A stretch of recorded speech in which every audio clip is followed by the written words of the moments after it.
Teachers are natural innovators, entertainers, and problem solvers. They dream of growing old into the profession, teaching their kids. But sometimes career goals shift, and that makes opportunities outside of the classroom seem intangible. Questioning, who am I if I'm not a teacher? I'm your host, Allie Simon. And I'm your co-host, JoDee Scissors. And this is Teacher Shift.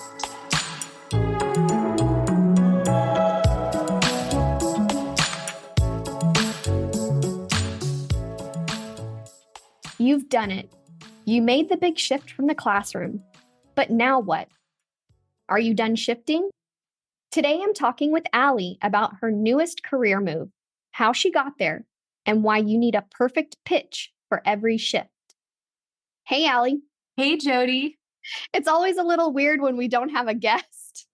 I know. It's funny because we're used to interviewing other people, but I prefer, to be the of the interviewee. So I think it's just as weird for me today.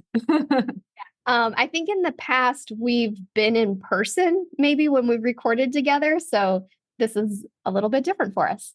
That's true.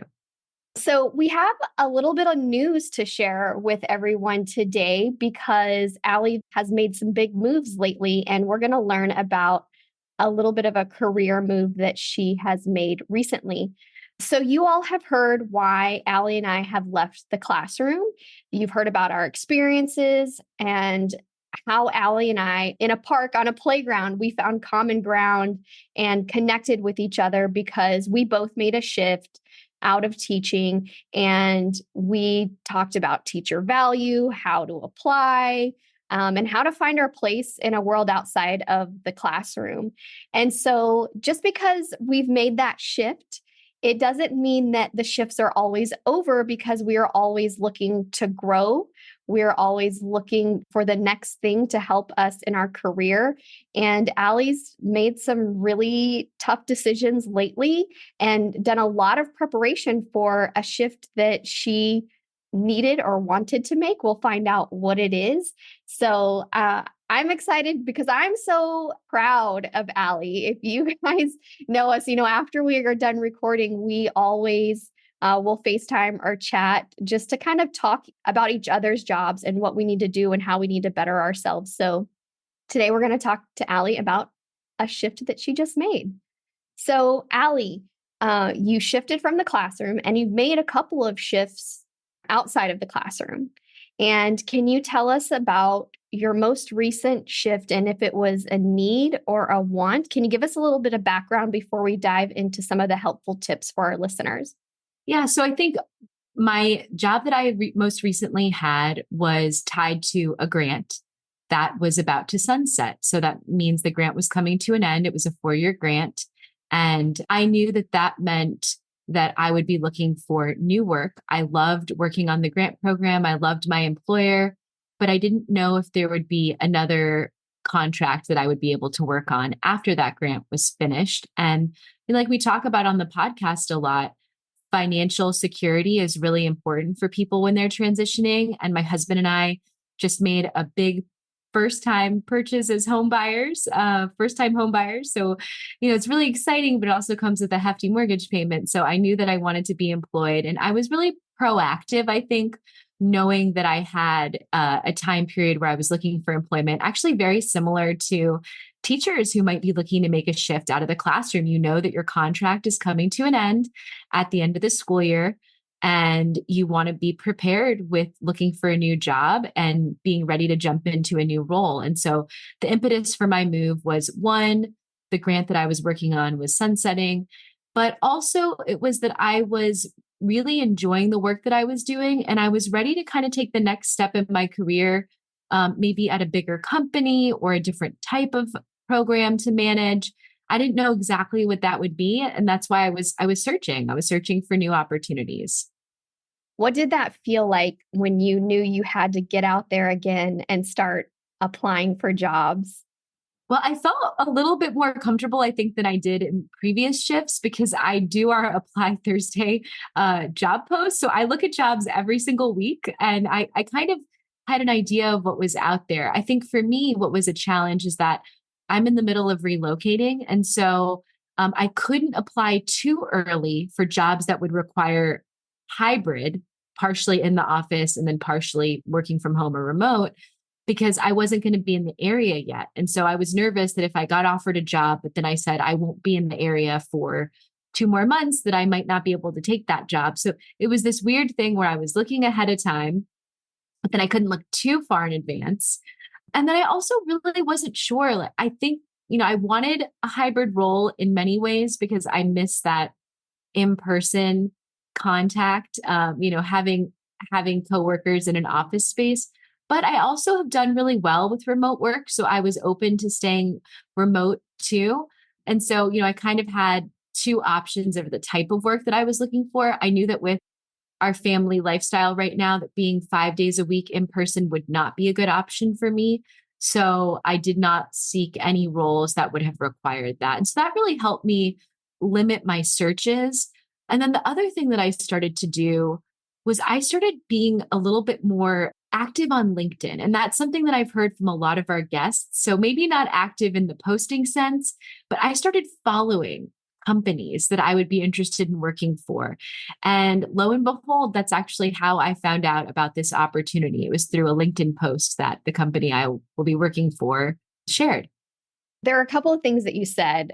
Your contract was sunsetting. I like the way that you phrased that because it's true. Like I'm a contract worker with my clients as well. And sometimes what I have to kind of put in my mind is that the work that I came here to do, I have done, and that project sunsets. And then I have to go look for another contract to fill wherever that contract filled in terms of like my work hours each week. So I love the way that you put that because it's true. Like teachers have contracts that sunset.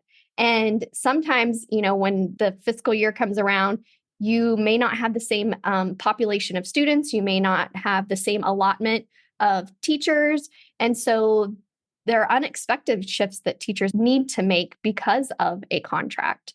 So I also like that you kind of put what exactly you were looking for and what was going to support your family's lifestyle. So you're sticking with remote and you were able to find those opportunities because of how active you were on LinkedIn. And Allie, she does our Apply Thursday, and she does a really great job of curating those roles and reads through them very carefully and is very thoughtful about, the type of roles that we put out there as well as the workplaces that are available to us. So thanks for sharing that.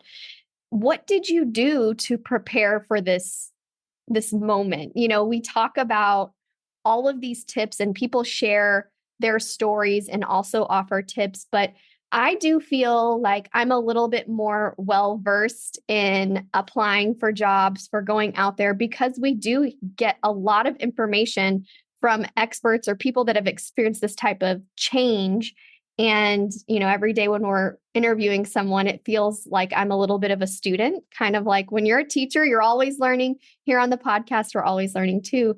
So what did you do to seek help when you knew you had to start applying for jobs again? Yeah, so I definitely leaned into some of the guests that we've actually had on the podcast, one of them being Jennifer Johnson. And she's local in the area that I live, which is New Orleans. She's a recruiter. And I'd met with her one-on-one previously at an event that I was at where she was offering free consultations, which was amazing.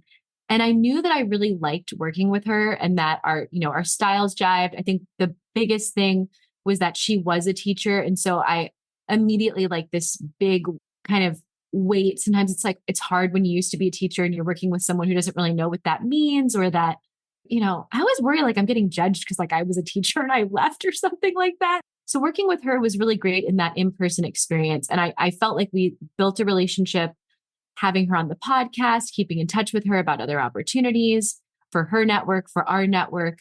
And ultimately, I reached out to her and I said, there's a couple of jobs I'd like to apply for. Can you help me with? And I was very targeted because I didn't, it's a financial investment when you hire someone to help you. And so I was very targeted and I wanted help on my resume. And I wanted help on cover letters and making sure that they aligned with the roles, that I was hitting the mark. And so I think those initial investments with my first few resumes that I sent out and my first few cover letters, having a professional help me with them, what that did was it really helped me build confidence. And, there was a certain point where I was like, okay, I can take the wheel now. Like, I feel like I've had enough kind of coaching, back and forth support. And she continued to be one of my biggest cheerleaders. I remember I reached out to her later on about like, contract negotiations, and she was super helpful in just sharing her experience. Also offered if I wanted to have an additional session that I could, but it was a really tight timeline. So I didn't even have time to meet with her. But she has been such a great resource. And so I think if you can find a service or a person that works well with your personality and with your budget, it's worthwhile. It would be money well spent, but it also kind of gives you that confidence, right? When you feel like you have spent a lot of time working on your resume, updating your LinkedIn profile, working on a solid cover letter, you can then tweak those things for new roles that come up because you're familiar with that process was like. So you might not need to do that every single time, but in the beginning, making sure that you have a really solid, targeted resume is key because that's the first thing that they're going to look at in addition to your cover letter. And a cover letter is optional. And there are people out there who will say, like, oh, you don't need to do a cover letter. I never read cover letters. There are people who do read cover letters. And if you have a good one, that's going to go a long way. I read cover letters when people send in or I have to review an applicant. I always read the cover letter. That's the recommendation that everyone has given me. Always submit the cover letter. And I do. I try to submit a cover letter every single time, unless the application doesn't allow you to upload it, in which case I actually had one application that asked me a series of questions in lieu of a cover letter. And it kind of threw me off because the questions weren't necessarily what I would have in my cover letter, but it was their own way of asking what they were interested in of candidates. That's so interesting because, yeah, you're right. Like everybody's vetting and application process can be slightly different. I have definitely applied for a job that didn't require a cover letter, but it was a series. It was kind of like I took an assessment. It was like a personality assessment. And I didn't even know what my score was at the end. It was just kind of like a multiple choice, select which one best fits you. And I don't know what they did with that information, but yeah, it's everybody kind of has their own process. There's one other thing that I want to add really quickly that I did, and I don't even know if you know about this, but for any of our military spouses or veterans or current service members who are listening, there's a lot of resources available to us. And I utilized Hiring Our Heroes had an opportunity to do resume review and LinkedIn review. And I also went to a federal employment session by MySeco, SECO. And that's where they had an opportunity for you to meet with different government agencies and talk about what they're looking for and their candidates and, what their job opportunities are like. And so, maybe you're not falling into those categories, but there might be some of that free networking, professional development that you can go to based on, how you identify or what community you're connected to. Local communities also have those types of resources. They have mixers. I know the area I live in has like a regional business development group that invites anybody to go to their events. So really putting yourself out there and going to events like that, it's a great way to network, great way to prep for interviews and just make you feel more confident. And I think that was the key for me, was feeling like I was prepared. That's great. I've heard that a lot from people that they may not have gotten the first or second or third or fourth job they interviewed for, but they got better at preparing themselves. And it sounds like, you did meet with Jennifer and you were able to, fine tune your resume. You were able to, know what the industry is looking for. But it sounds like a lot of what you did also was just you being actionable. And part of getting a job is you really do have to go the extra mile. You have to put yourself out there. You have to network. You have to fine tune every resume that you submit to a particular job because it has to match up. you can't just have like the one size fits all model because everybody is looking for something slightly different, especially, if you're going into a totally different role, like you should not be sending the same resume. So pat on the back to you because you did do a lot of work yourself to be able to get to that next role. So what are some of the things that you were actionable about? Was it not just like your resume? Like, were there certain like little things that when you looked at your resume, you're like, I have to do this, I have to do this. What about LinkedIn? Was there something in particular that you were actionable about? So, yeah, there was something that I was doing. I was looking at people that were in the roles that I was interested in going into. What were their qualifications? What was their background? Did they have the same type of degree that I have? Did they have other certifications? And knowing that this was, something I'd be looking to make a transition or a shift, I started to also work on upskilling. So I haven't sat for the exam yet, but I am in the process of taking the required bootcamp course to get my PMP, project management professional certification. And that's something that, if this job search continued for longer, I would hopefully have that on my resume. I also looked at the skills that I might need. So was I going to take like a Google course or something like that to make sure that I was competitive with the market? What do you mean by you were looking at other people? Do you mean you were going on LinkedIn? I was going on LinkedIn. Yeah, sorry. I was going on LinkedIn, or, the work that I do is similar to the work that I'm going to do. So maybe it was professionals that were working at the companies that I wanted to work at. So I might just look up their staff and their bios and see what they had on their resumes. How do I stack up? But also reminding myself that it's okay that I don't necessarily have a certain degree because I have a lot of experience. And I want the teachers out there to know that your time in the classroom, that is professional experience. And don't let anybody tell you otherwise. The skills that you learned in the classroom, I count all of those 7 years as my professional experience. And so you just have to be comfortable with talking about that and showcasing that in a meaningful way on your resume and in your interviews. So I would say looking at company websites, bios, and LinkedIn mostly is what I would do as well. Yeah. And I would say that whenever you are kind of doing that networking or meeting with people, if you're going to a job fair, if you are just at a social event, it's a good opportunity to pitch what you do or what you are looking for. Allie, you know this, like we were at South by last year and we were ready to just like talk about, what we do here on the podcast. And that was when we were called the Great Teacher Resignation. And I don't know if we've talked about this or not, but Allie and I were pitching our podcast and we were getting some like very curious looks or reluctance to know more because we didn't have our pitch right. And after that first day of South by, we had to literally like huddle up and decide what is our pitch because whatever we're saying is not getting the message across. It was not working. And the problem that we realized was that we were leading with the title of the podcast, which was at the time the Great Teacher Resignation. Part of our change did have to do with that actually.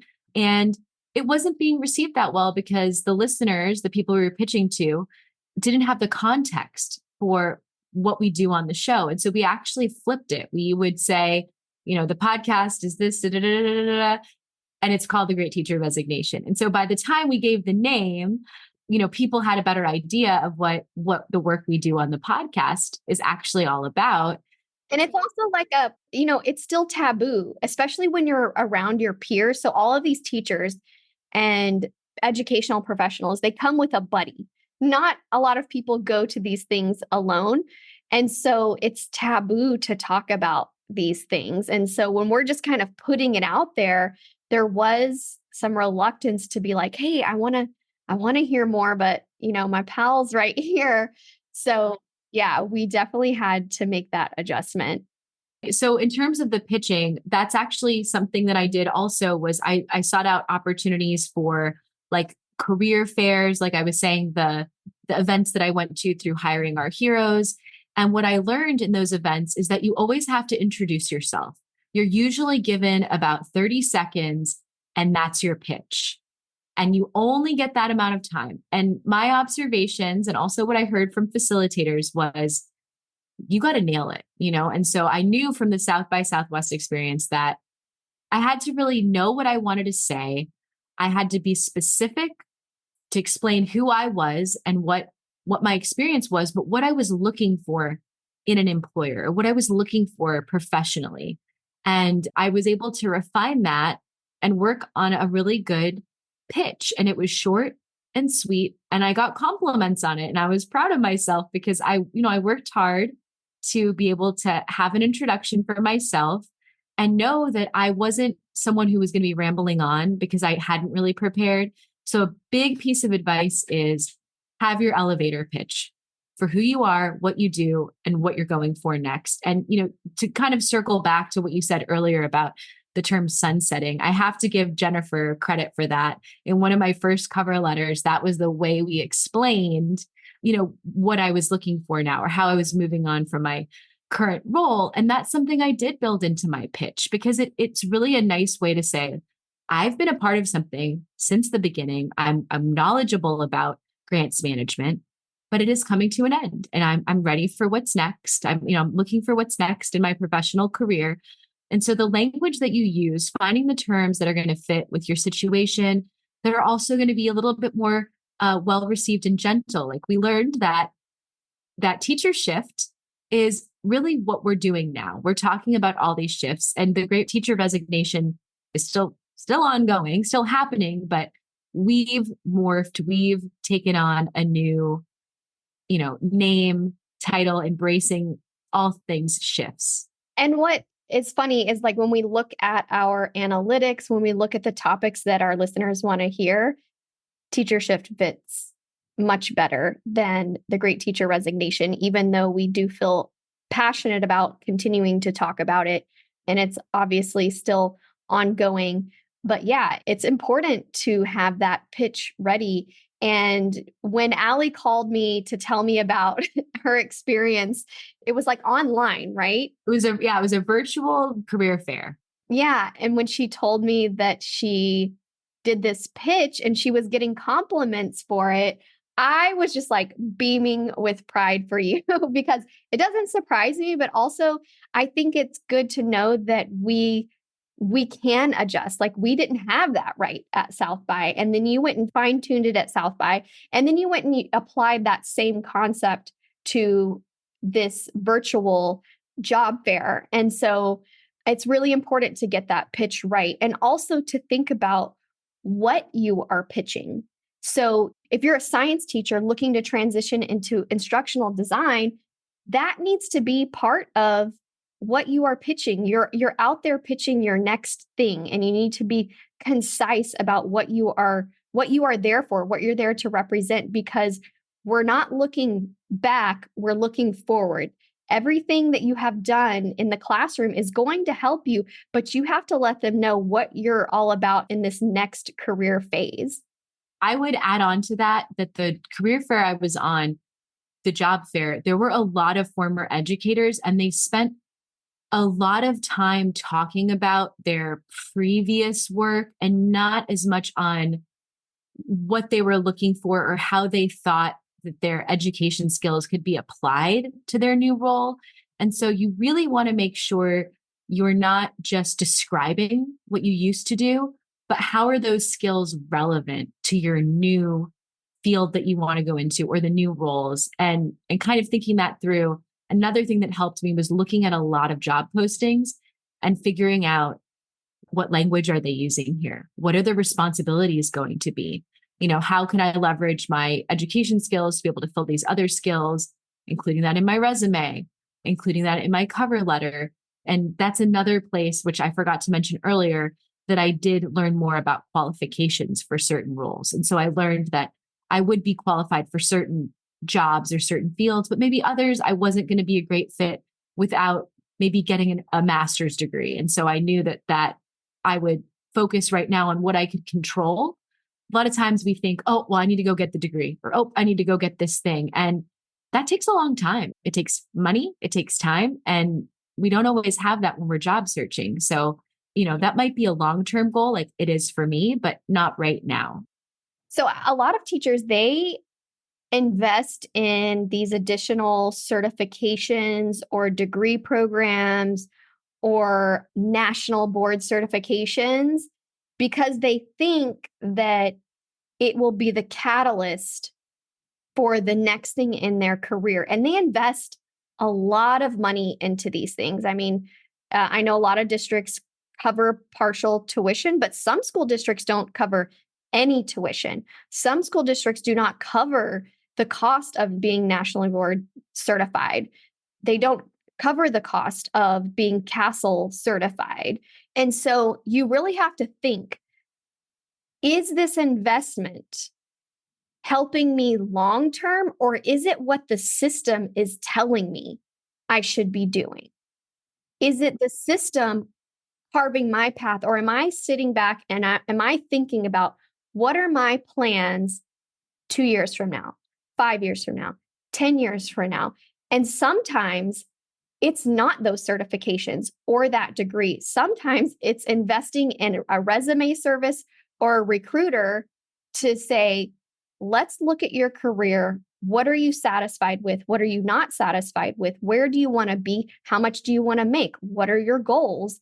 And that's where I think that kind of shift in mindset has to come in is this really going to help me long term? And where does my money need to be spent so my investment is worth it? Right. And I mean, that was one of the things, it's like a cost benefit analysis. And I will say that's why I did not pursue my master's in education at the time, was that I was married to a military service member, and we were moving every few years. And so different states had different requirements. We never ended up moving to a state that required a master's degree, like New York. So I was like, all right, well, I'll hold off. If we move there, then I'll do it. But I was always able to get a job within my certification area because that's what my bachelor's degree is in Spanish. And usually, as long as I could pass the exams, I had the education credits from my alternative certification program that, I was able to get my certificate, but I just wasn't, I wasn't ready to make that investment. And I didn't work for a school district like you did, JoDee, that was going to pay for a decent amount of my master's degree. And also, I really like going to school in person. That was the other thing. I didn't want to start a program if it was going to be online at that time. Now I might end up doing that as a working mom of two at some point.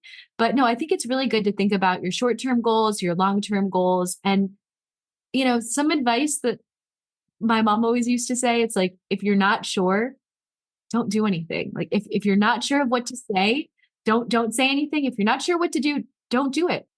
I'm so on board with that because sometimes we rush these decisions. And especially if there's a huge financial risk or obligation to it, like just take some step back, take a deep breath and don't rush it because ultimately you don't want to feel regret for that decision. Honestly, I'll be transparent with anybody. The only reason I got a master's was because my school district was paying for 80% of it. It took me a little bit longer to get because I could only take X amount of hours a semester, but I did not want to spend money on getting another degree. I did not want to take out another student loan. I have 8 siblings, so like when I went to college, it was all student loans. My parents paid for a little bit of the out of state portion, but otherwise, like I just didn't want to accumulate more debt that wasn't going to go away quickly with a teacher salary, Understood. And also having less debt makes it a lot easier when you're making a shift because you are able to not be focused just on the salary, which I know is a huge part of potentially leaving education to make more money, but also it might allow you to make your first shift making a similar pay. And then your shift after that is when you see your bigger increase in salary. Yeah. So before we kind of round things out, just to give our listeners some perspective, how long did this process take? Because I know that it is frustrating the amount of time it can take to secure a new job. And this is not unique to teachers. I know a handful of people right now that have been looking for jobs for a year, that have been applying, and they're not even teachers. They're just professionals out there in the world. Like, I don't want anybody to be discouraged by how long it may take to secure a job, but there are ways to kind of expedite and fine tune your resume and your networking so it perhaps doesn't, lengthen to a time frame that is not suitable to, what you want. So, how long did it take you? So I will say when you hear the time frame of when I started to now, I wasn't applying for lots of jobs. I really loved my role that I've had for the last almost 4 years. And so I was looking for very specific, if there was something that was like a dream job or a company that I would like, my top 3 companies that I would want to work at, because job postings don't come up all the time in the fields that you're interested in. So if something popped up, and because again, I'm doing Apply Thursday, like most weeks, I'm looking at the job board. So I wasn't necessarily actively searching this whole time, but I did start applying for jobs back in November, December of 2023 was when I started this process. And that was also me working on my resume, probably starting November 2023, getting things ready. And that took a while. And I would say, I was so excited the first job that I applied to, because it's probably like the number one company I would want to work for. And I made it past the first round. I made it past the second round. And then I didn't go any further. And, it was really interesting exercise because I felt like, gosh, I got in the door. I'm going to be good. And then I did an exercise, like an activity that they requested me to do, which I'd never been asked to do in an interview process. And that's something that is happening. There's actually like people that are for it and people who are against it. They don't like the idea of you doing work for a company that, could use it as work. But at the same time, this company didn't do that. They said, this is only for the application process. We're not using this or anything like that. But I think it also leveled my expectations. I went in thinking, man, I might get the first job I applied for. And then quickly I was like, I'm not getting the first job I applied for. And so kind of took me back to my younger years when I would try out for a lot of theater, a lot of plays and musicals. And I was not the most talented person. I think I'm more talented in my current role than I was on the stage, but I kept trying. And so it builds like that grit and that perseverance. And so I knew, okay, what could I have done better? How could my initial interview have gone better? Could my resume have been stronger? And then I started having all those like seeds of doubt, like, oh, is it because I don't have a master's degree and everybody else had a master's degree? And so I was like, but what are things that I can control? I can't control all of these things. All I can control is making my resume stronger, being better prepared for an interview, things like that. And so I moved on and I made it through various stages of a few other applications. I applied for a couple of government jobs, which are actually still in review. Like, just so you know, if you're applying for government jobs, it can take months, it can take a year. So be aware of that. But ultimately, it's okay. I think if you're in a place like I was where you're happy where you're at, be picky. Apply for things that you really love. Spend a lot of time on them instead of that spray or pray method that we hear about, where you're just sending out a generic resume and then put yourself out there, be active on LinkedIn, join groups, follow pages for employers, but just be consistent, be constantly working to better yourself, to practice. There's different opportunities, working with coaches, getting help on preparing for interviews, and you'll figure out hopefully what your weak point is, and know that, man, this game has changed. People that we know, that we hear from, they're having anywhere from 3 to 7 interviews to land a job, and it can last months. So you may be starting this process, and it is not a quick ride. It is a journey, and you're on it for a while, and be prepared. So I would give yourself at least, 6 months, knowing that it could take that long to secure a role. I don't know. What do you think? Yeah, I think that's one of the most kind of abrupt things that teachers looking for a shift kind of experience is, when you're applying for jobs within a district or another district, you hear pretty quickly if you got the job. They want to be able to secure teachers really quickly, especially now that there's a shortage. When I applied for jobs in different states or moved to a school down the road, I heard within a few days, like, you got the job. They didn't really prolong the process that much. And so, just to kind of set everybody up for who is applying for these jobs, know that it's going to take longer than probably what you are used to when it comes to, your experience applying for jobs as a teacher. It's just, especially I've heard the government jobs and the university jobs, because they have such stringent protocols for how they interview, how they create committees, the process is just longer. And then on top of that, you may have multiple interviews, and that in itself prolongs the process. So just set yourself up to know that it's not as quickly as you may want it to be. And it's not you. Don't take it personally. That this is just kind of how the process is out here in the world outside of teaching. And the other thing that Allie said that I just want to mention is handling rejection. It stinks. It doesn't feel great. You want to snag that job quickly and you want to be able to move on, but it doesn't always happen that way. And I've had to handle rejection on many levels. And it's a tough thing to swallow, but in the end, you get to where you are meant to be. You learn through the process, and it's worth taking the interviews to get the practice, to be able to really nail that pitch, to nail that resume, that cover letter, those interview questions. So if you don't get it, use it, know that it's practice.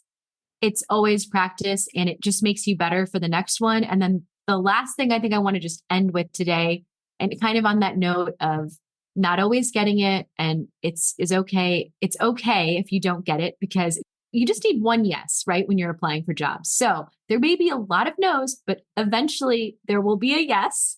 And, that's the good news. But in that process, during that process, you may or may not hear from the employer about whether you got the job or not. And so I have had it both ways. There's times where I've gotten, an email, or I don't think I've ever gotten a phone call, at least in this year of looking for jobs, but usually it's an email to let you know that you weren't selected. Sometimes they tell you why.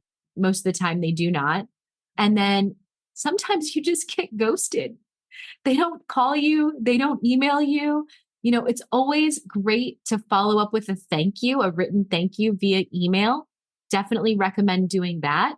And even when you send that, they still might not let you know that you haven't advanced in the interview process. So don't take it personally. I think hiring managers, they just have different styles. And some people, a friend of mine recently hired for a role under her. She had 100 people apply. She let every single person know that didn't move on in the application process. Not everybody is like that. I commended her for that, because I was like, people will really appreciate knowing that they're not moving on or getting an interview, but know that that's not always the case. So yeah, JoDee, it's been really great to be able to share this experience and know that you're not the only ones out there that are looking to make a shift. And it's hard. It's not an easy thing, but you have so many things to offer with your education background and whatever field you're in now or where you're looking to go. Just make sure to communicate that and practice that communication, whether it's written, verbal, and otherwise. Practice makes perfect. Well, you've heard it here from Allie. She's given us a lot of great tips, along with sharing her experience with this new shift, and high-fiving you all the way here from DC. We'll actually see each other later this week, but thanks for sharing your experience. And as you all know, we have future episodes coming up with other teachers sharing their experience, other professionals.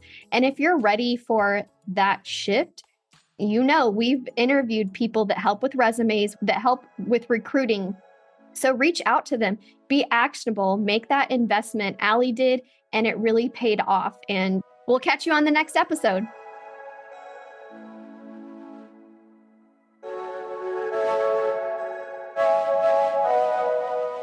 Are you interested in suggesting a topic for Teacher Shift, being a guest, or recommending a guest? Please see the episodes page on our website to make a submission. And if you'd like to write for us, see our blog page. If you liked Teacher Shift, give us a 5-star rating and follow us on Instagram, Facebook, Apple Podcasts, Spotify, and Amazon Music. Today's episode was written and recorded by me, Allie Simon, and my co-host, JoDee Scissors. Executive produced by Teacher Shift. Produced and edited by Emily Porter. Original music, Emoji by Tubebacker.